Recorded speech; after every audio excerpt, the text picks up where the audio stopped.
Zhaku, Castro. Luan, se më duhet ta bëj një monolog të vogël kundrejt të gjithë asaj, për mos ta kaluar le të themi dhe kaq lehtë. Me njerë me fillimin e shekullit të 20, me fillimin e luftës parë botërore dhe pasimet e asaj dytës dhe të gjithë zhvillimet politiko-sociale, ekonomike që planeti Tokë pati, në të njëjtën kohë erdhi dhe me një ridimensionim të shoqërisë dhe aq më tepër të familjes dhe të krijimit të brezave apo atë që ne njohim si gjenerata, që nga 10 vjeçari në 10 vjeçari ishte shumë unikal, 40-ta, 50-ta, 60-ta, 70-ta dhe kështu me radhë. Në rritjen progresive të shoqërisë me gjithë elementet e saj, sigurisht që u rrit edhe përgjegjësia prindërore për të punuar më shumë, 8 apo 10 orë, që me fitimet e atyre orëve të mbanin në jetë familjen dhe fëmijët e tyre dhe të mbijetonin ditën tjetër me ato 8 apo 10 orë të tjera. Gjithë kjo kohë e mos kushtuar fëmijëve filloi që në 70, 80, 90-tat e 2000-tat e këtej të krijonte fëmijë bosh, të krijonte fëmijë që nuk kishin vëmendjen e tyre të plot nga prindrit, fëmijë që nuk ishin të paplotësuar në mënyrë emotivisht, njerëz fëmijë të paplotësuar me ndjesi dashurore të cilat ata duhet i merrnin. E gjitha kjo shkaktoi dhe solli grimca, kërkesa, se një fëmijë evulon, kërkime për atë që ai çfarë është, për ta shfaqur dhe në raport me botën, duke marrë një revistë, një copë dhe për të përfunduar pastaj më njëherë përpara ekranit. Përpara ekranit u zhvilluan duke marrë copëza të tuat, copëza të mia, copëza të Zhakut, copëza të gjithë atyre që i quajnë apo janë qarkullim me termin VIP. Menjëherë, në atë moment, atyre këtij hibridizimi, kësaj gjenerate shumë të madhe fëmijësh, bosh, gjetën plotësimin te media, duke krijuar një realitet të tyrin dhe duke krijuar një personazh të ri që quhet hiper VIP-i. Aty brenda ka personazhe që janë hiper VIP-a.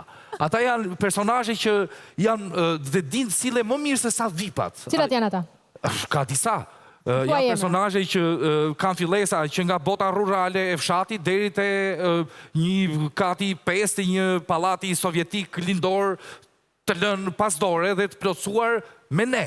E gjithë kjo gjëja, këta hiper VIP-at dinë më mirë, këta dinë sillen më mirë se VIP-at, këta gjenden në momentet ku vëmendja e tyre është më e madhe, sepse këta kanë zhvilluar disa aftësi të tyre që janë të gatshëm, dhe ç'është më kryesorja, të bëjnë çdo gjë për vëmendje. Më thuaj emra, besoj që duhet jemi më specifik. Alba, Albi, Nuri, disa personazhe. I fut në këtë kategori. Disa personazhe, le të themi, disa personazhe, se kështu personazhe po i quaj, sepse janë personazhe të vënë në një puzzle të madh. Ç'është ajo që mua më shqetëson më shumë, që hiper VIP-i ka disa momente që është më VIP se VIP-i aty brenda. Në rastin konkret, e gjithë ajo që bëri Alba, shumë mirë bëri Alba, se siç e thashë pak më herët, nuk ka janë futur për kavaleshencë, të rinj ditën pinaj duhan, ta nisë me qetësia, gjën edhe kush do shkojë te bankat e lopës, se kush do shkojë te kakërdhitë, dijes po orari e pranon dhe formati i tillë për eskrementet që kafshët bëjnë. Mënyra se si reagojnë në një rast konkret që e kanë ndjekur vetë live, Erandi, Elinara Sheu, Andrea, një lloj kundërvënie, një lloj gati në dhunë psikologjike të drejtuar Albës.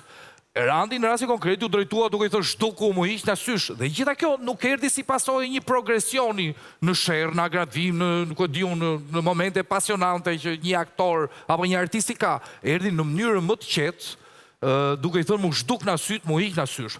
Alba mund të jetë çfarë do. Alba mund të jetë një hiper VIP.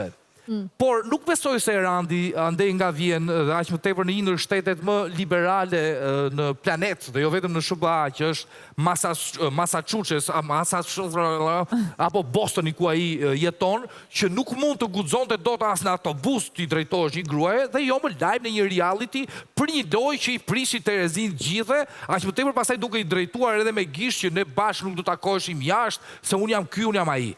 Të 16 ata që janë aty brenda, kanë kaluar shumë tavolina njerëzish, ekspertësh, psikologësh e të tjerë. Patjetër. Në momentin që ti firmos një kontratë aty, je i barabart totalisht edhe me emrin më të panjohur që unë, Zhaku, ti apo publiku e nje apo se nje. Kështu që në definicionet dhe në gati në dhunë psikologjike që i drejtohen një, në rastin konkret, Albës për shkaktimin e madh që i bëri jetëve dhe shkundjes së tyre, e mora esencën.